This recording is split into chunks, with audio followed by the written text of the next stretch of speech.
दोस्तों, स्वागत है आपका आज के हमारे नए क्लास में। 12th वालों के लिए फिजिक्स में आज की क्लास में हम एक न्यूमेरिकल बताएंगे और इस न्यूमेरिकल के बेस पर आप कई सारे न्यूमेरिकल लगा सकते हैं इस टाइप के। आज हम आपको बताएंगे जो प्रत्यावर्ती धारा से रिलेटेड आपके न्यूमेरिकल है, काफ़ी इंपॉर्टेंट होते हैं और एग्जाम में आते भी हैं। तो चलिए स्टार्ट करते हैं क्लास को। पहले आपको बता देते हैं, अगर आप पहली बार इस वीडियो को देख रहे हैं तो यहाँ पर भाई सेट सॉल्व करा रहे हैं 2022 का सेट नंबर 7। इसी का ये क्वेश्चन नंबर 7 है जो कि लॉन्ग में है। और ये देखिए ये क्वेश्चन लॉन्ग में आया है, यानी कि इस टाइप के जो न्यूमेरिकल होते हैं वो लॉन्ग के लिए बहुत ज़्यादा इंपॉर्टेंट होते हैं, लॉन्ग में पूछे जाते हैं। तो इस टाइप के न्यूमेरिकल आप इस क्लास में आपको बिल्कुल अच्छे से बता देंगे और इस टाइप के आप कोई भी न्यूमेरिकल लगा लेंगे कब, जब आप इस न्यूमेरिकल को अच्छे से समझ लेंगे। और इस टाइप के आते भी हैं, बस आपको फॉर्मूला याद होना चाहिए। यहाँ पर देखिए, यहाँ पर लिखा गया है क्वेश्चन में कि दिए गए परिपथ में ज्ञात करना है आपको। एक परिपथ दे रखा है, परिपथ हम आपको दिखा देते हैं, यानी कि एक सर्किट दे रखा है। यहाँ पर देखिए जो इस तरीके का निशान होता है ये क्या होता है, प्रतिरोध होता है। क्या होता है, प्रतिरोध। और किससे डिनोट करते हैं इसको, आर से करते हैं। यानी कि आर का मान कितना दे रखा है, 500। इस तरीके से जो निशान बना है इसको हम पढ़ते हैं ओम। ठीक है, प्रतिरोध का मात्रक क्या होता है, ओम, और इसको इस तरीके से डिनोट करते हैं। अब यहाँ पर देखिए और क्या चीजें दे रखी है, यानी एक तो मान हो गया आर का दे रखा है 500। दूसरी चीज देखिए क्या दे रखी है यहाँ पर, इस तरीके से जो ये दो लाइनें बनी हुई हैं इसको बोलते हैं संधारित्र। क्या बोलते हैं, संधारित्र। संधारित्र के बारे में हम आपको बता चुके हैं।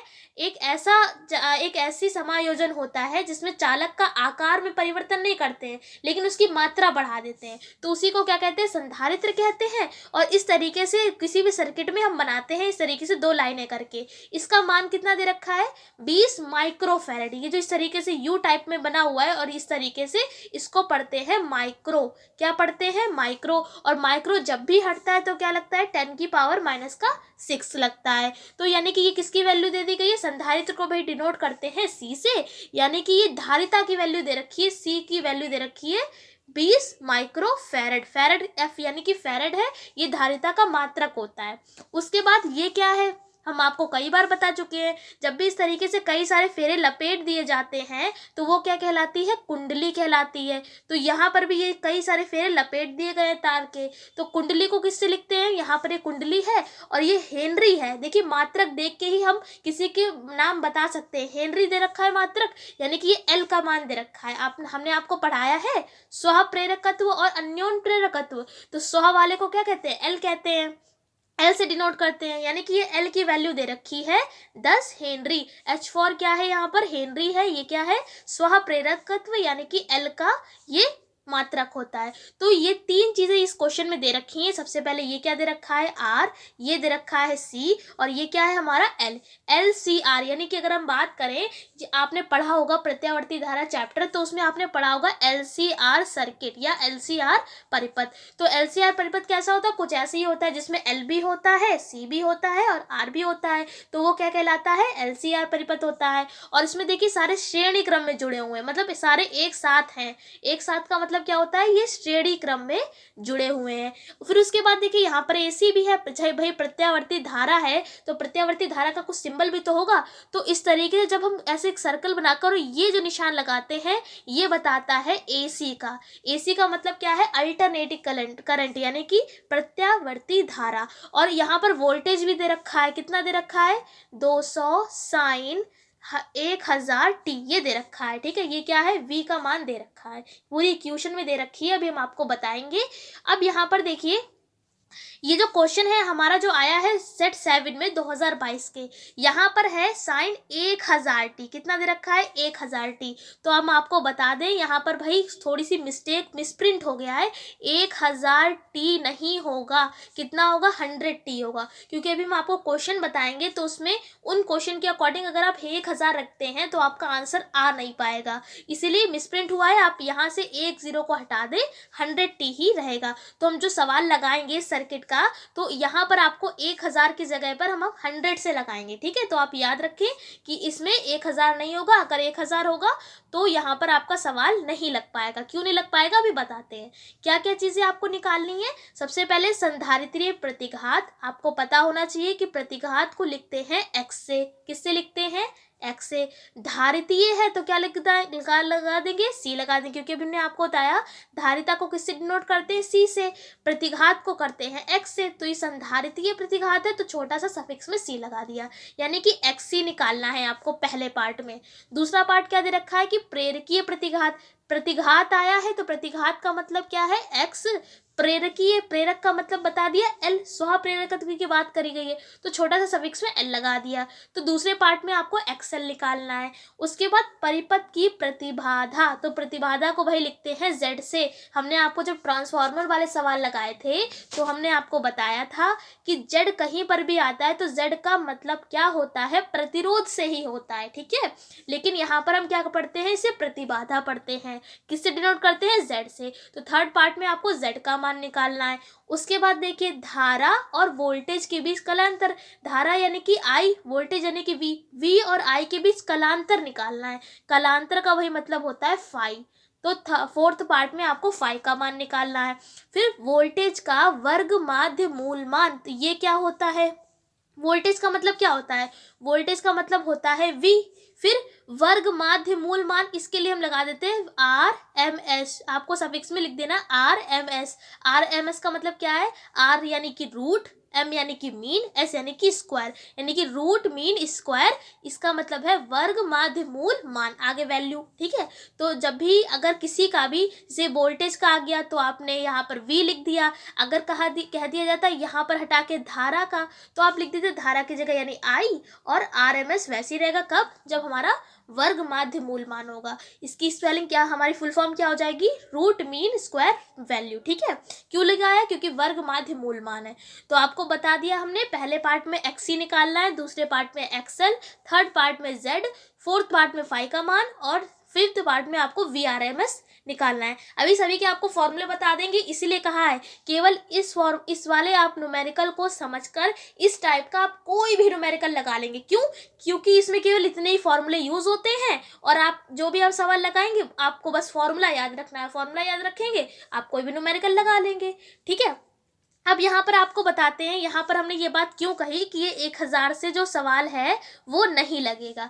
यहाँ पर देखिए, जब आप यहाँ पर आएंगे फोर्थ पार्ट पर, ये तो लग जाएंगे आपके तीनों पार्ट, लेकिन अगर यहाँ पर 1000 है और अगर यहाँ पर फाई निकालना है, फोर्थ पार्ट में क्या निकालना है, फाई निकालना है, तो फाई के लिए मान के लिए 10 बनेगा। अभी हम आपको फॉर्मूला बताएंगे तब उसमें बताएंगे आपको 10 यानी कि आपने पढ़ा होगा जो ट्रिग्नोमेट्रिक फंक्शंस होते हैं साइन कॉस टेन, तो इसमें फाई के लिए 10 का यूज किया जाता है।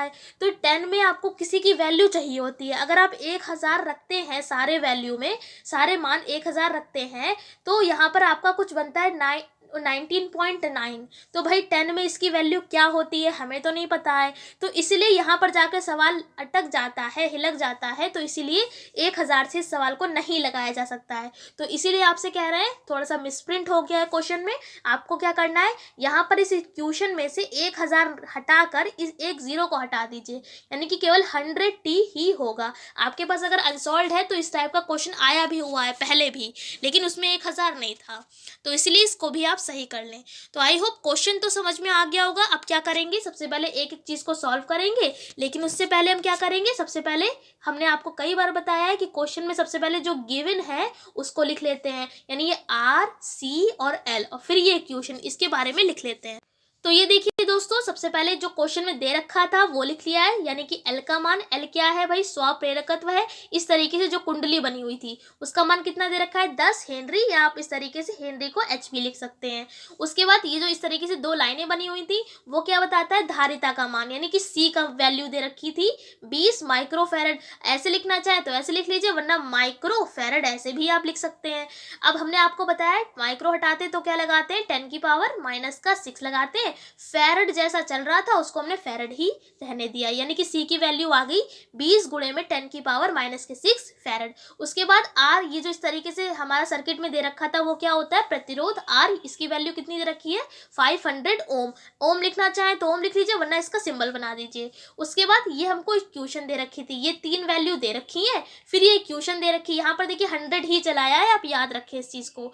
अब एक इक्वेशन होती है, आप इसमें याद रखें इस इक्वेशन को कि कि v बराबर होता है v0 साइन ओमेगा टी। ठीक है, ये क्वेश्चन आप याद रखें। क्यों? क्योंकि आप इससे कंपेयर करके आपको v0 और ओमेगा का मान मिल जाएगा। अगर इसी जगह पर हम हो सकता, अगर इसी जगह पर i की वैल्यू दे रखी होती है, v नहीं होता, तो आप फॉर्मूला मतलब इक्वेशन बना देते i is equals to I0 sine omega t. बाकी सब सेम रहता, बस v की जगह क्या आ जाता, i आ जाता। तो कहने का मतलब है जो आपकी इक्वेशन दे रखी है सर्किट में, वहां पर v था तो आ गया v, यहाँ पर भी v आ गया। तो ये इक्वेशन आप याद रखें। अब क्या करना है, आपको कंपेयर कर देना है, यानी कि तुलना कर देनी है। तो देखिए v0, देखिए v के ऊपर v ही है, v0 के ऊपर क्या है, जस्ट 200, यानी कि v0 की वैल्यू कितनी आ गई है, 200 और वोल्ट। ठीक है, v का यहाँ पर मतलब है वोल्ट से, मात्रक लिखा हुआ है। उसके बाद साइन के ऊपर साइन ही है, ओमेगा के ऊपर भाई क्या है, 100 है, यानी इसका कहने का मतलब है कि ओमेगा की वैल्यू कितनी है, यहाँ पर 100 हो जाएगी। और इसका मात्रक क्या होता है, प्रति सेकंड, तो हमने प्रति सेकंड इसका मात्रक लिख दिया। टी तो टी ही रहेगा। ठीक है, तो इस इक्वेशन की हेल्प से हमने क्या किया, v0 और ओमेगा के मान मिल गए इससे कंपेयर करने पर। तो यानी कि हमें यहाँ पर कितने मान मिल चुके हैं, 3 और 2, यानी कि 5 मान हमारे पास हो गए हैं। ये देखिए L का, C का, R का, V0 का और ओमेगा का सारे मान हमने फाइंड आउट कर लिए हैं। अब क्वेश्चन की ओर चलेंगे। पहले क्वेश्चन में हमको निकालना था संधारितीय प्रतिघात। तो प्रतिघात को किससे लिखते हैं, x से। संधारित्र है यानी कि धारिता के बारे में कहा जा रहा है, तो छोटा सा सफिक्स में c लगा दिया। फॉर्मूला होता है 1/ओमेगा c। क्या होता है, 1/ओमेगा c। अगर इसी जगह पे xl नहीं होता, क्या होता है, xc नहीं होता, क्या होता है, xl। याद रखिए दोनों में क्या है, फॉर्मूला सेम ही। यहाँ पर c था, ये देखिए यहाँ पर c है तो यहाँ पर भी c आ गया। अगर यहाँ पर l है तो क्या आ जाएगा, तो इनटू में l आ जाएगा। ये डॉट नहीं है, क्या है, इनटू की निशान की बात करेगी, मल्टीप्लाई की। ठीक है, जब c की बात करेंगे तो ये अपॉन में, यानी कि नीचे आएगा ओमेगा इंटू सी, 1/ओमेगा इंटू सी। अगर एक्सएल है तो ये डायरेक्ट ही रहेगा ओमेगा इंटू में l। एक बार फिर से समझ लीजिए, अगर XC यानी कि आपको धारितीय प्रतिघात निकालना है तो 1 में यानी उल्टा होगा उसका, ओमेगा डॉट में ओमेगा इंटू सी। ठीक है, C था तो C।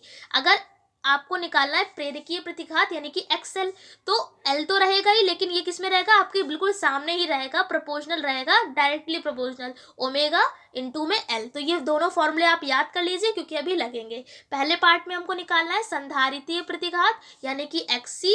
आपको हमने मान आपको बता दिया है, 1 क्या होता है, ओमेगा C, ओमेगा इंटू में C। तो देखिए यहाँ पर जैसा था उसको वैसे ही रहने दिया, ओमेगा की जगह पर ओमेगा की वैल्यू रख दी 100 और C की वैल्यू भी हमको दे रखी थी कितनी, 20 गुणे में 10⁻⁻�6। ये देखिए सारी वैल्यूज हमको पता है। ये देखिए ओमेगा की और ये है C की, दोनों वैल्यू को केवल रखा है और कुछ नहीं किया है। अब कैलकुलेशन देख लीजिए, यहाँ से देखिए 3 जीरो है, 1 2 3, 3 जीरो है। यहाँ पर क्या है, 10⁻⁻6, तो 10⁻⁻6। और अगर आप इसमें 3 जीरो हटा देंगे तो क्या बचेंगे, केवल 3 ही जीरो तो बचेंगे। तो यहाँ पर इसीलिए हमने क्या किया, 2 को ऐसे ही रहने दिया, 2 1 जा 2 हो जाएगा। तो ये पावर घट जाएगी और मतलब पावर -6 से बढ़कर कितनी हो जाएगी, -3 हो जाएगी। क्यों हो जाएगी, क्योंकि भाई यहाँ पर हमने जीरो को कैंसिल किया है। कैसे किया, 3 जीरो थे तो यहाँ से 3 जीरो कैंसिल हो जाएंगे तो बचेंगे 10⁻⁻3। हो गया इतना। अब यहाँ पर क्या चल रहा है, 1/2। जब 1/2 को आप डिवाइड करेंगे, आपको पता है 1/2 यानी कि आधा, तो आधा को कैसे लिखते हैं, 0.5 भी लिखते हैं। तो ये देखिए 0.5 लिखा हुआ है। अब 10⁻⁻3 यहाँ पे माइनस का है तो ऊपर जाएगा तो किसका हो जाएगा, प्लस का हो जाएगा। तो यानी कि कितना आ गया, 0.5 इंटू में 10⁻3। 10⁻3 का मतलब क्या है, यहाँ पे 3 जीरो होंगे 1000, इस तरीके से। ठीक है, 10 की जितनी भी पावर होती है उसका मतलब क्या, उतने तो जीरो होते हैं। तो यहाँ पर हो गया 1000। ये पॉइंट आप हटाएंगे तो ये वाला जीरो कैंसिल हो जाएगा। तो 5 और 100 की मल्टीप्लाई करेंगे तो क्या आ जाएगा, 500 ओम। ठीक है, XC है, यहाँ पर प्रतिघात है। आपको याद है रहे कि प्रतिघात हो, प्रतिबाधा हो तो मात्रक आप क्या लिखेंगे, मात्रक भाई आप हमेशा क्या लिखेंगे, इसके लिए ओम लिखेंगे। ठीक है, यहाँ पर तीनों चीजों में आप ओम लिखेंगे। अगर प्रतिरोध हो, ठीक है, हमने सब बता दिया है, प्रतिरोध हो, प्रतिघात हो या प्रतिबाधा हो, इसका मात्रक सभी का ओम ही होता है। तो मात्रक लिख दिया ओम। आप चाहें तो अगर इस कैलकुलेशन को अगर आप नहीं समझ पाए तो आप यहाँ भी केवल यहाँ तक छोड़ सकते हैं सवाल को, ये भी सही है। उसके बाद सेकेंड पार्ट में निकालना है हमको प्रेरकीय प्रतिघात। तो हमने आपको फॉर्मूला बताया, प्रेरकीय के लिए L लगा दिया, प्रतिघात के लिए X लगा दिया। फॉर्मूला क्या होता है, ओमेगा इंटू में L। तो ओमेगा की वैल्यू 100, L की वैल्यू 10, ठीक है। दोनों को आप क्या करेंगे, मल्टीप्लाई करेंगे तो 1000 आ जाएगा। इसका भी मात्रक क्या होगा, ओम होगा। तो दो पार्ट हमने बहुत आसान तरीके से लगा लिए। कैसे, फॉर्मूला बस आप याद रखें, XC का 1/ओमेगा इंटू में C और XL का ओमेगा इंटू में L, ठीक है। अब चलते हैं थर्ड पार्ट की ओर।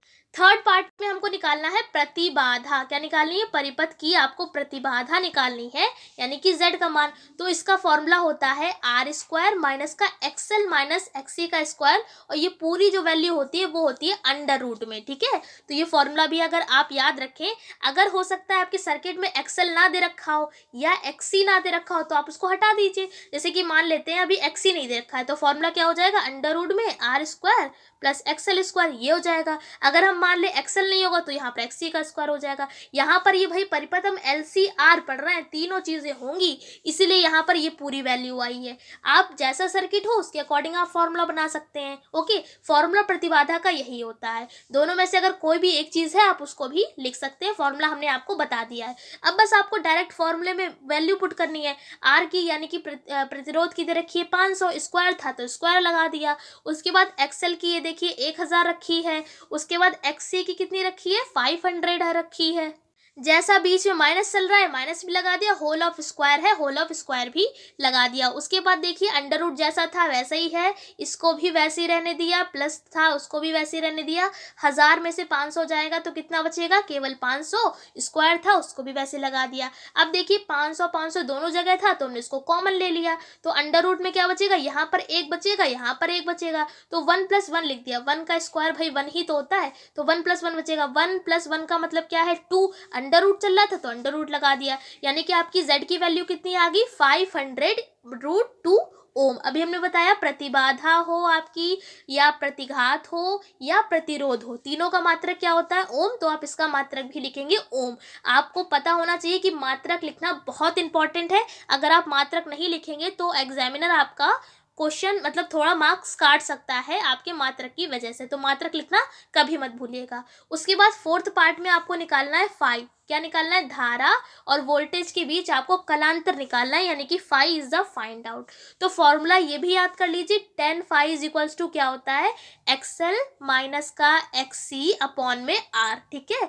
XL माइनस XC अपॉन में R, ये पूरा फॉर्मूला होता है tan phi is equals to में XL XC के। अगर मान लिया यहाँ पर वही सेम कंडीशन हमने आपको बताई जो इसमें बताई थी कि अगर दोनों में से एक नहीं दे रखा है तो अब जो जिस तरीके का सर्किट दे रखा है उसके अकॉर्डिंग कर सकते हैं, ऐसा यहाँ पर भी है। अगर मान लिया XC नहीं है तो केवल आप फॉर्मूला लगा दीजिए XL अपॉन में R।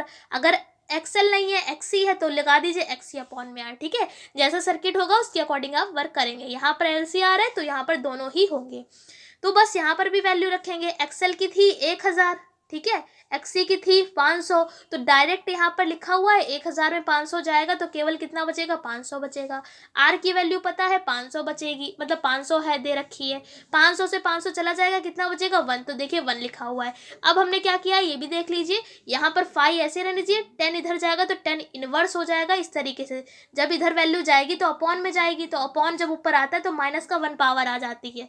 1 जैसा था इधर वैसे ही रहने दिया। अब 1 जो वैल्यू होती है वो 10 में किसकी होती है, 10 में होती है 45 डिग्री की वैल्यू कितनी, 1, तो 1 की जगह पे 10 45 लिख दिया। ये वाला 10 इस वाले 10 को कैंसिल कर देगा, बट आप कैंसिल मत करिएगा, ये हो जाता है, केवल क्या हो जाएगा 45 डिग्री। तो फाई का मान आ गया है 45 डिग्री। अब जो हमारा सवाल में अगर हम 1000 से लगाते तो सवाल यहीं पर आकर रुक जाता। कैसे रुक जाता कि यहाँ पर वैल्यू 1 नहीं आएगी, कितनी आएगी 19.9 आएगी। अब बताइए 19.9 यहाँ पर 10 में किसकी वैल्यू होती है, आपको पता ही नहीं होगा। तो इसीलिए इस सवाल को 1000 से नहीं लगाया जा सकता है अगर ये वाला पार्ट दे रखा है 5 वाला। अगर नहीं दे रखा है तो आप लगा सकते हैं, लेकिन अगर 5 निकालने के लिए कहा जा रहा है तो 1000 से सवाल नहीं लगेगा। तो हमने आपको रीजन भी बता दिया, आई होप आपको कोई भी प्रॉब्लम नहीं हो रही होगी। उसके बाद लास्ट वाले पार्ट में निकालना है हमको VRMS, यानी कि वोल्टेज का आपको रूट मीन स्क्वायर वैल्यू निकालनी है। तो फॉर्मूला होता है V0 अपॉन में √2। देखिए यहाँ पर VRMS है तो यहाँ पर ऊपर क्या हो जाएगा, V0 अपॉन में √2 हो जाएगा। V0 की वैल्यू पता है 200 है, ये हमने इक्वेशन से निकाली थी, अपॉन में √2, मात्रक लिख देंगे वोल्ट, बस आपका यही आंसर हो जाएगा। तो चारों पांचों पार्टों को हमने बहुत आराम से लगा लिया। और ये देखिए लॉन्ग में क्वेश्चन आया है, लॉन्ग में आया है इसीलिए आपको ये 5 पार्ट दे रखे हैं। शॉर्ट में आएगा तो 2-3 पार्ट दे रख सकता है आपको। तो ये इस टाइप के क्वेश्चन शॉर्ट में भी आ जाते हैं और खास करके लॉन्ग में आते हैं क्वेश्चन। तो इस टाइप के क्वेश्चन आपको हम समझा पाए होंगे। कोई डाउट है तो आप पूछ सकते हैं। फिलहाल पूरी कोशिश करिए आपको समझाने की। और हाँ, यहाँ पर आपको ये भी बता देते हैं, अगर V की जगह आपको IRMS निकालना हो तो फॉर्मूला सेम रहेगा, बस V की जगह क्या हो जाएगा, I हो जाएगा, यानी कि I0 I0 या I0 आप बोल सकते हैं अपॉन में √2। ठीक है, तो आपको हमने सभी फॉर्मूले अच्छे से बता दिए हैं।